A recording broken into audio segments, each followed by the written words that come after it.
নমস্কার বন্ধুরা, আশা করি সবাই ভালো আছেন। বন্ধুরা, এই ভিডিওতে আমি আলোচনা করব EWS সার্টিফিকেট আপনারা অনলাইনে কিভাবে আবেদন করবেন সে সম্পর্কে আমি এই ভিডিওতে আলোচনা করব। তো বন্ধুরা, আগের নিয়মে একটু পরিবর্তন হয়েছে। তো এখন যে ভিডিওটা আমি বানাচ্ছি এই ভিডিওতে আপনারা নতুন নিয়মে কিভাবে আবেদন করবেন সেটা আপনাদের সামনে তুলে ধরব। তো বন্ধুরা, চলুন শুরু করা যাক। তো সর্বপ্রথম আপনারা এই ওয়েবসাইটে চলে আসবেন। যদি না জানেন আমি আরেকবার দেখিয়ে দিচ্ছি। আপনারা গুগলে গিয়ে সার্চ করবেন কাস্ট সার্টিফিকেট WB এরকম লিখে সার্চ করবেন, তারপরে কাস্ট সার্টিফিকেট এই অপশানটা আসবে, এখানে ক্লিক করে দেবেন। তারপরে এরকম একটা নোটিফিকেশান আসবে, এটাকে ক্লোজ করে দেবেন। তারপরে এখানে অপশান দেখতে পাবেন EWS। তো এখানে EWS এই অপশানের উপরে কার্সারটা নিয়ে গেলে এখানে অপশানগুলো চলে আসবে। এখান থেকে আপনারা দেখতে পাচ্ছেন কতগুলো অপশান আছে। প্রথমেই আছে অ্যাপ্লাই ফর EWS। যদি আবেদন করেন তো প্রথম অপশানটাই ক্লিক করবেন আবেদন করার জন্য। আর যদি কোনো ভুল হয়ে থাকে আবেদনের, সেখানে আপনারা সেক্ষেত্রে এডিট করতে পারবেন, কোনো অসুবিধা নেই। তারপরে এডিট অ্যাপ্লিকেশান দেখতে পাচ্ছেন। তারপরে অ্যাপ্লিকেশান চেক, এইটা আপনি জমা করার পরে অ্যাপ্লিকেশান চেক করতে পারবেন। তারপরে চেক সার্টিফিকেট, এখানে আপনি সার্টিফিকেটটাকেও চেক করতে পারেন যেটা আপনার জেনারেট হয়ে আছে আগের। তারপরে রিপ্রিন্ট অ্যাপ্লিকেশান অ্যাকনোলেজমেন্ট স্লিপ, এখানে আছে রিপ্রিন্ট যদি আপনার হারিয়ে যায় বা আপনি যদি কোনো এডিট করেন অ্যাপ্লিকেশানটা, সেক্ষেত্রে আপনি নতুন করে এটা রিপ্রিন্ট অপশানে ক্লিক করে রিপ্রিন্ট করতে পারবেন। তারপরে ডাউনলোড সার্টিফিকেট, এই অপশানটায় ক্লিক করে আপনার সার্টিফিকেটটা যখন অ্যাপ্রুভ হয়ে যাবে আপনি এখান থেকে ডাউনলোড করতে পারবেন। তো এই হচ্ছে অপশানগুলো। এটা সমস্তগুলো নিয়ে শুধুমাত্র EWS সার্টিফিকেটের ক্ষেত্রেই এটা প্রযোজ্য। তো প্রথমে আপনারা যখন নতুন আবেদন করবেন তো এই অপশানটায় চলে আসবেন, অ্যাপ্লাই ফর EWS এই অপশানটার উপরে ক্লিক করে দেবেন। তারপরে দেখতে পাবেন এইরকম অপশান চলে আসবে। এখানে আপনারা দেখতে পাচ্ছেন 1 নম্বরে পার্সোনাল ইনফরমেশান আছে, 2 নম্বরে অ্যাড্রেস, 3 নম্বরে ডিটেলস, তারপরে ইনকাম অ্যান্ড অ্যাসেটস। এই 4টা অপশানগুলো আপনাদেরকে সমস্ত 4টা স্টেপ আপনাদেরকে ফিল আপ করতে হবে।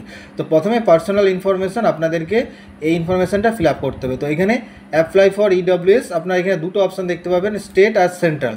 তো আপনি কোনটাতে আবেদন করতে চান সেটা এখানে ক্লিক করবেন। তো অবশ্যই সেন্ট্রাল আবেদন করবেন, তো সেক্ষেত্রে সেন্ট্রাল অপশানটাতেই ক্লিক করে দেবেন। তারপরে এখানে বলছে already proceed EWS state format certificate. তো এখানে ইয়েস অর নো দুটো অপশান দেখতে পাচ্ছি। তো এখানে বলছে আগে থেকে আপনার সার্টিফিকেট ইস্যু হয়ে আছে কিনা সেটা জানতে পারছে। যদি ইয়েসে ক্লিক করেন দেখবেন এখানে স্টেট EWS সার্টিফিকেট নাম্বার এখানে চাইবে। তো আপনার যে সার্টিফিকেট নাম্বার যদি আপনার আগে থাকে EWS, সেই সার্টিফিকেট নাম্বারটা আপনাকে বসে দিতে হবে। তো বন্ধুরা, তো আপনারা যদি নেক্সট রিনিউ করেন তাহলে অবশ্যই আপনি আগের সার্টিফিকেট নাম্বারটা এখানে বসাবেন, কারণ রিনিউ করতে গেলে আপনাকে আগের সার্টিফিকেট নাম্বারটা এখানে বসাতে হবে। আর এখানে ইস্যু ডেটটাও আপনাকে বসাতে হবে। আর আপনার যদি আগের কোনো সার্টিফিকেট না থাকে, এটা প্রত্যেক বছর যারা একবার করে নেয় তাদেরকে প্রত্যেক বছর রিনিউ করতে হয়, বছরে একবার করে। তাই তাদের ক্ষেত্রে কী হয়, এখানে সার্টিফিকেট নাম্বারটা এখানে বসাতে হয়। আর যাদের এখনও পর্যন্ত করেননি তাদের এখানে নোতে ক্লিক করে দেবেন, তারপরে নেক্সটে চলে যাবেন। এখানে আর ফিল আপ করার দরকার নেই, এখানে যেহেতু ফার্স্ট টাইম আপনি করছেন। তারপরে এখানে স্টেট অটোমেটিক সিলেক্ট হয়ে থাকবে। তারপরে এখানে ডিস্ট্রিক্ট আপনি এখান থেকে সিলেক্ট করে নেবেন, যে ডিস্ট্রিক্টে আপনি বাসিন্দা এখান থেকে সিলেক্ট করে নেবেন। তারপরে সাব ডিভিশন এখান থেকে যেটা হয় সেইটা আপনি বসিয়ে দেবেন। তারপরে মিউনিসিপ্যালিটি এলাকা না ব্লক এলাকা সেটা এখানে সিলেক্ট করবেন, দিয়ে আপনার ব্লকটা এখানে বসিয়ে দেবেন। তারপরে গ্রাম এখান থেকে আপনি সিলেক্ট করে নেবেন, আপনার গ্রামটা কি এখান থেকে আপনি বসিয়ে দেবেন। তারপরে এখানে অ্যাপ্লাইড ফর, এখানে জেনারেলে এখানে টিক মার্ক দেবেন। তারপরে দেখবেন এখানে অপশান চলে আসছে। তো এখানে কোন কাস্ট এখান থেকে আপনি বসিয়ে দেবেন, আপনি যেটা সেটা এখান থেকে সিলেক্ট করে নেবেন। তো এখানে সমস্ত অপশানগুলো পেয়ে যাবেন। তারপরে এখানে নাম বসাবেন, তারপরে এখানে বাবার নামটা বসিয়ে দেবেন, এখানে মোবাইল নাম্বার বসাবেন, ইমেল আইডি বসালেও চলবে, না বসালেও কোনো অসুবিধা নেই। তারপরে এখানে ডকুমেন্ট রিকোয়ার্ড অ্যাট লাস্ট 1 দুটো ডকুমেন্টের এখানে বলা রয়েছে, আধার কার্ড আর খাদ্যসাথী কার্ড, এই দুটো অপশান দিয়ে রয়েছে। তো আপনি যদি রেশন কার্ডের নাম্বার দিতে চান তাহলে এখানে আগে থেকে কোন ক্যাটাগরি এখান থেকে আপনাকে সিলেক্ট করে নিতে হবে, দিয়ে আপনার রেশন কার্ডের মানে খাদ্যসাথী নাম্বারটা এখানে বসিয়ে দেবেন। আর আপনি যদি শুধু আধার নাম্বার বসাতে চান তাহলে শুধু আধার নাম্বারটা বসিয়ে দিলেও হবে, তখন আর রেশন কার্ডের দেওয়ার কোনো প্রয়োজন নেই। তারপরে এখানে ডেট অফ বার্থ, এটা থেকে আপনি প্রথমে বছর সিলেক্ট করে নেবেন, তারপরে মাস, তারপরে ডেট। তারপরে এখানে প্লেস অফ বার্থ, আপনার জন্মটা কোথায় হয়েছিল সেই অ্যাড্রেসটা এখানে বসাতে হবে। যদি ওয়েস্ট বেঙ্গলে হয় ওয়েস্ট বেঙ্গল সিলেক্ট করবেন, ডিস্ট্রিক্টটা বসিয়ে দেবেন। তারপরে এখানে পুলিশ স্টেশন, তারপরে এখানে ভিলেজ, যে ভিলেজে জন্মটা হয়েছে সেই ভিলেজের নামটা এখানে বসিয়ে দেবেন। তো চলুন আমি সমস্ত ডিটেলসটা ফিল আপ করে নিই। তো সমস্ত ডিটেলসটা ফিল আপ হয়ে গেলে আপনি নেক্সট এই অপশানটায় ক্লিক করে দেবেন। তারপরে এখানে অ্যাড্রেস ডিটেলসটা ভরতে হবে, সেকেন্ড স্টেপ। তো এখানে কেয়ার অফ দিয়ে নাম লিখে দেবেন। এখানে আপনি যদি চান কেয়ার অফ দিয়ে বাবার নামটা এখানে লিখে দেবেন। আর আপনি যদি বিবাহিত মহিলা হন তাহলে এখানে স্বামীর নামটা লিখে দেবেন। তারপরে এখানে স্টেট অটোমেটিক্যালি সিলেক্ট হয়ে থাকবে, ডিস্ট্রিক্টও সিলেক্ট হয়ে থাকবে। তারপরে পুলিশ স্টেশনটা এখান থেকে আপনি বসিয়ে দেবেন। তারপরে এখানে জিপিটা আপনি এখান থেকে লিখে দেবেন। তারপরে গ্রাম, পাড়া, হাউস নম্বর, রোড যে কোনো একটা এখানে লিখে দেবেন। তারপরে পোস্ট অফিস এখানে লিখবেন আর পিনকোডটা এখানে লিখে দেবেন। তারপরে এদিকে এখানে বলছে যদি আপনার পার্মানেন্ট আর প্রেজেন্ট অ্যাড্রেস যদি সেম হয় তাহলে এখানে ইয়েসতে ক্লিক করলেই হবে, এগুলো ফিল আপ করার কোনো প্রয়োজন নেই। যদি আলাদা হয় তবেই এটা নো করে বাকি ডিটেলসগুলো ফিল আপ করবেন। তো যেহেতু এটা সেম তাই এখানে ইয়েসেতে ক্লিক করলাম, দিয়ে আপনি নেক্সটে চলে যাবেন। তারপরে এখানে ন্যাশনালিটি সিলেক্ট হয়ে থাকবে, এখানে রিলিজিয়ানটা আপনাকে এখানে বসিয়ে দিতে হবে। রিলিজিয়ানটা এখানে সিলেক্ট করে নেবেন, এখানে জেন্ডার আপনি বসিয়ে দেবেন সিলেক্ট করে। তারপরে দুটো রেফারেন্স এখানে বসাতে হবে, দুজন লোকাল রেফারেন্সের নাম দিতে হবে। তো এখানে নাম আর এখানে যার অ্যাড্রেস নাম দিচ্ছেন তার অ্যাড্রেসটা এখানে লিখে দেবেন। সেমভাবে আরেকজন এখানে নাম বসাবেন আর এখানে তার অ্যাড্রেসটা লিখে দেবেন। তো এই যে দুজনের নাম এখানে লোকাল দুজনের নাম লিখবেন, এটা আপনার এলাকার আপনার পাশাপাশি যে কোনো দুটো ব্যক্তির আপনি নাম এখানে বসাতে পারেন। তো অবশ্যই তাদের বয়সটা যেন 18 বছরের বেশি হয় দেখবেন, সেদিকে খেয়াল রাখবেন। তো যে কোনো দুটো ব্যক্তি আপনার পাশাপাশি এলাকার আপনি বসিয়ে দেবেন। আপনার এটা নিজের ফ্যামিলিটা বাদ দিয়েই বসাবেন, নিজের ফ্যামিলিটা বাদ দিয়ে অন্য যে কোনো দুজন ব্যক্তির এখানে নাম আপনি বসাতে পারেন। তারপরে এখানে নোতে ক্লিক রাখবেন, দিয়ে আপনি নেক্সটে চলে যাবেন।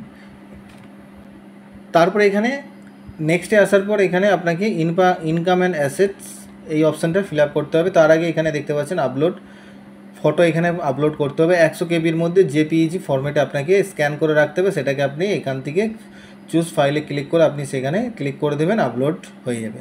তারপর এখানে অপশান আছে ইনকাম ট্যাক্স রিটার্ন। তো আপনি কি ইনকাম ট্যাক্স রিটার্ন করেন? যদি করেন তো ইয়েস, নাহলে নোতে ক্লিক করে দেবেন। আর যদি ইনকাম ট্যাক্স রিটার্ন করেন তাহলে ইয়েসতে ক্লিক করবেন। তো এখানে নোতে ক্লিক করে দিলাম। এরপরে এইখানে মেন অপশান হচ্ছে ইনকাম অ্যান্ড অ্যাসেট ডিটেলস। তো এইখানে আপনাকে এই যে অপশানগুলো দেখতে পাচ্ছেন, এই অপশানগুলো কিন্তু সবগুলো আপনাকে এক এক করে ফিল আপ করতে হবে। তো এখানে প্রথমেই দেখতে পাচ্ছেন annual income in previous financial year. তো এইটার উপরে ক্লিক করে দেবেন। তারপরে এখানে দেখতে পাচ্ছেন এখানে অ্যানুয়াল ইনকামটা এখানে দেওয়া আছে, এখানে কত ইনকাম সেটা আপনাকে এখানে বসিয়ে দিতে হবে। তো এখানে সমস্ত অপশান দেখতে পাচ্ছেন, এখানে ফ্যামিলি মেম্বার্স, এখানে কিন্তু সেলফ, এটা যদি নিজের কোনো ইনকাম থাকে তাহলে নিজের ইনকাম বসাবেন। যদি ফাদার্সের ইনকাম থাকে ফাদার্স ইনকাম বসাবেন, মাদার্সের ইনকাম থাকলে মাদার্স ইনকাম বসাবেন। এখানে দেখতে পাচ্ছেন তারপরে স্পাউস দেওয়া রয়েছে, তো তার ইনকাম থাকলে সেটা এখানে বসাবেন। তো এখানে আপনি দেখতে পাচ্ছেন এখানে প্রত্যেকটা করে এখানে প্যান নাম্বার, এখানে salary, business, agriculture, profession, other source, total. তো এখানে টোটালটা এখানে অটোমেটিক চলে আসবে, বাকি অপশানগুলোর মধ্যে আপনাকে বসাতে হবে। তো এইখানে বসানোর নিয়মটা একটু চেঞ্জ হয়েছে। তো এইখানে আপনি যার বসাবেন, ধরুন আপনি আপনার বাবার ইনকামটা আপনি এখানে বসাতে চাইছেন, তো আপনার বাবার নিশ্চয়ই প্যান কার্ড আছে, তো আপনি এখানে প্যান কার্ডের নাম্বারটা এখানে বসিয়ে দেবেন। তারপরে আপনার বাবার ইনকাম সোর্স কী আপনি সেটা নিশ্চয়ই দেখবেন। যদি স্যালারি হয় তাহলে এখানে স্যালারিতে আপনি কত টাকা ইনকাম স্যালারি এখানে আপনি বসাবেন। তো এইটা কিন্তু আপনার 1 বছরের ইনকাম, মানে 1 বছরে আপনার ইনকাম কত বাবার সেটা এখানে বসাতে হবে। তারপরে যদি বিজনেস থেকে ইনকাম আসে তাহলে বিজনেস ইনকামে বসাবেন। যদি এগ্রিকালচার করে, মানে যদি চাষবাস করে সেইখানের ইনকাম আপনি বসাবেন। অনেকের আছে বাবা শুধুমাত্র এগ্রিকালচার করে, তো সেক্ষেত্রে আপনি এগ্রিকালচারের ইনকামটা বসিয়ে দেবেন। আর যদি অন্য কোনো প্রফেশন থাকে সেইটা আপনি বসাবেন, বা আদার সোর্স থাকলে সেটা এখানে বসিয়ে দেবেন। তো ধরুন আপনার শুধু এগ্রিকালচার ইনকাম আছে আপনার বাবার, সেক্ষেত্রে আপনার ইনকাম এখানে আপনি 72,000 বসিয়ে দিলেন। আমি একটা অপশন দিয়ে আপনি বুঝিয়ে দিচ্ছি আপনাদেরকে। 72,000 আপনি শুধু আপনার বাবার ইনকামটা দিয়ে বসাতে চাইছেন। এবার যদি আপনার মায়ের ইনকাম থাকে সেটাও আপনি এখানে বসাতে পারেন। এখানে দেখতে পাচ্ছেন 72,000 দিতে এখানে টোটাল 72,000 এসে গেছে। তো এখানেও আপনি টোটাল 72,000 দেখতে পাবেন। তো সেমভাবে মায়ের ইনকাম থাকলে যদি অন্য কোনোভাবে বিজনেস বা এগ্রিকালচার থাকে সেটা আপনি বসিয়ে দেবেন। তার এইখানে প্যান নাম্বারটা অবশ্যই আপনি বসাবেন। তো ধরুন আমি একটা প্যান নাম্বার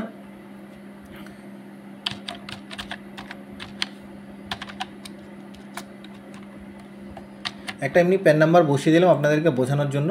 তারপরে এরকম সমস্ত ডিটেলসটা ফিল আপ হয়ে গেলে আপনি এখানে আরও অপশান থাকবে, এখানে এই অপশানগুলো এখন ফিল আপ করার দরকার নেই, আপনি ডাইরেক্ট নিচে চলে আসবেন, বাকি কাজটা আপনাকে পরে করতে হবে। তারপরে আপনি যে ডকুমেন্টগুলো এখানে সাবমিট করবেন সেগুলো নিয়ে আপনাকে টিকমার্ক দিতে হবে। তো ডকুমেন্ট টু বি সাবমিটেড আমি একটু জুম করে আপনাদেরকে দেখিয়ে দিচ্ছি, এখানে কী কী ডকুমেন্ট লাগে সেটা আপনি এখানে দেখে নিতে পারবেন।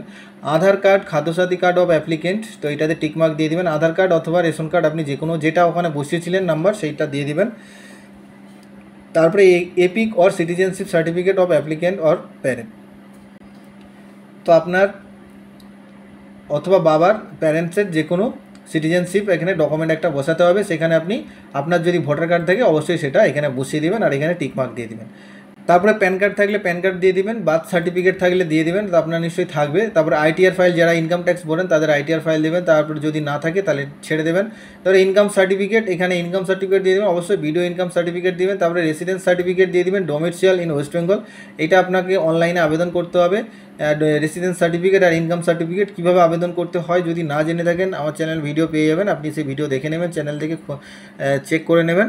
রেসিডেন্সিয়াল আর সার্টিফিকেট আর ইনকাম সার্টিফিকেট দুটোই আপনি পেয়ে যাবেন। সার্টিফাইড কপি ROR, এটাও আপনার কারেন্ট রেকর্ড একটা আপনার যদি থাকে আপনি পর্চা অথবা ডিড মানে দলিলের জেরক্সও আপনি দিতে পারেন।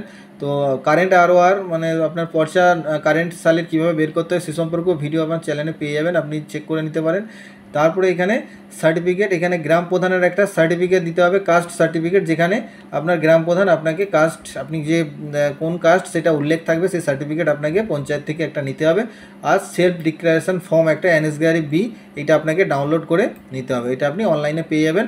তো সেই ফর্মটা আপনাকে ফিল আপ করে এর সঙ্গে এই ফর্মের সঙ্গে জমা করতে হবে। তো যেই যে ডকুমেন্টগুলো আপনি দেবেন সেগুলো অবশ্যই এরকম টিকমার্ক দিয়ে আপনি সাবমিটকে ক্লিক করে দেবেন। তো সাবমিটে ক্লিক করলে আপনি দেখবেন এইরকম সাবমিট মেসেজ চলে আসবে, সাকসেসফুলি সাবমিটেড। তারপরে আপনাকে কিছু এডিট করতে হবে। তো কি এডিট করবেন সেটা আমি আপনাদেরকে দেখিয়ে দিচ্ছি। তারপরে সেমভাবে আপনি হোম পেজে আবার চলে আসবেন। এখানে হোম পেজে আসার পরে সেম EWS এ ক্লিক করবেন, এখানে এডিট অ্যাপ্লিকেশান এই অপশানের উপরে আপনাকে চলে আসতে হবে। এটা কিন্তু অবশ্যই আপনাকে করতেই হবে, নাহলে কিন্তু আপনার ফর্ম জমা নেবে না। তারপরে এখানে অ্যাপ্লিকেশন নাম্বার, তো আপনি যে অ্যাপ্লিকেশন নাম্বারটা পেয়েছেন সেই অ্যাপ্লিকেশন নাম্বার আর আপনার ডেট অফ বার্থটা এখানে বসিয়ে দেবেন। তো চলুন আমি অ্যাপ্লিকেশন নাম্বার আর ডেট অফ বার্থটা বসিয়ে নিই।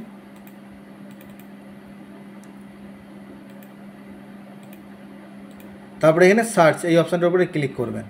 তারপরে এইখানে আসবেন, এইখান থেকে আপনাকে সমস্ত অপশানগুলো এডিট করতে হবে। তো প্রথমে এখানে দেখতে পাচ্ছেন, প্রথমে এগুলো এডিট করার কোনো প্রয়োজন নেই। ইনকাম এডিট করতে হবে, এগ্রিকালচার ল্যান্ড এডিট করতে হবে, রেসিডেন্সিয়াল ফ্ল্যাট এডিট করতে হবে, রেসিডেন্সিয়াল প্লট এডিট করতে হবে, মিউনিসিপ্যালিটি, তারপর residential plot not in municipality, এই অপশানগুলো আপনাকে কিন্তু এডিট করতে হবে। তো চলুন এখানে আপনি ইনকাম এডিট এই অপশানটার উপরে প্রথমে ক্লিক করে দেবেন। তারপরে আপনি দেখতে পাচ্ছেন এইটা ফিল আপ হয়েই আছে। তো এখানে যেরকম দেখতে পাচ্ছেন ফিল আপটা সেমভাবে আপনাদেরকে কিন্তু ফিল আপ করতে হবে। প্রথমেই দেখতে পাচ্ছেন এখানে ফাদার্স নেম, ইনকামের ব্যাপারটা যেটা প্রথমে বলেছিলাম, ইনকাম ডিটেলস, 1 বছরের ইনকাম, এখানে বাবার ইনকামটা শুধু বসানো আছে, এখানে 72,000 টাকা বসানো আছে। বাকি সমস্ত অপশানগুলো কিন্তু আপনাকে 0 দিয়ে ফিল আপ করতে হবে। তো এখানে প্রত্যেকটাতে এরকম 0000 আপনি এরকম বসিয়ে দেবেন, এরকম 00 বলে খালি লিখে দেবেন সমস্ত অপশানগুলো, একটাও ব্ল্যাঙ্ক রাখবেন না। সমস্ত অপশানগুলো ব্ল্যাঙ্ক না রেখে আপনি এখানে সেভ এই অপশানটার উপরে ক্লিক করে দেবেন, তাহলে একটা অপশান চলে গেল। তারপরে সেমভাবে এগ্রিকালচার ল্যান্ড এডিট এই অপশানটার উপরে ক্লিক করে দেবেন। তো এখানেও আপনি দেখতে পাবেন এখানে জমির পরিমাণ আপনাকে বসাতে হবে। তো এখানে আপনি জমির পরিমাণ এখানে দেখতে পাচ্ছেন, ফ্যামিলি মেম্বার্স এখানে দেওয়া আছে, কার নামে জমি আছে সেইটা আপনাকে দেখতে হবে। এখানে এগ্রিকালচার উপরে লেখাই আছে, তো এগ্রিকালচার জমি যার আছে আপনি রেকর্ডটা দেখবেন, রেকর্ড দেখে আপনাকে আপনার বাবার নামে যদি জমি থাকে তো এখানে বাবার নামের ঘরে এখানে এরিয়া ইন একর্স, তো একর্স হিসেবে আপনাকে কিন্তু এখানে বসাতে হবে। তো কত একর জমি আছে সেইটা আপনি এখানে বসিয়ে দেবেন। তারপরে এখানে লোকেশান এখানে বলা আছে, তো সেম সোজাসুজি বাবার ঘরেই লোকেশানটা আপনি বসাবেন। তো লোকেশানটা যখন বসাবেন অবশ্যই জিএল নাম্বারটা উল্লেখ করে আপনি লোকেশানটা বসাবেন, নামটা লিখে দেবেন, জিএল নাম্বার বসিয়ে আর কোন মৌজা সেইটা এখানে উল্লেখ করে দেবেন।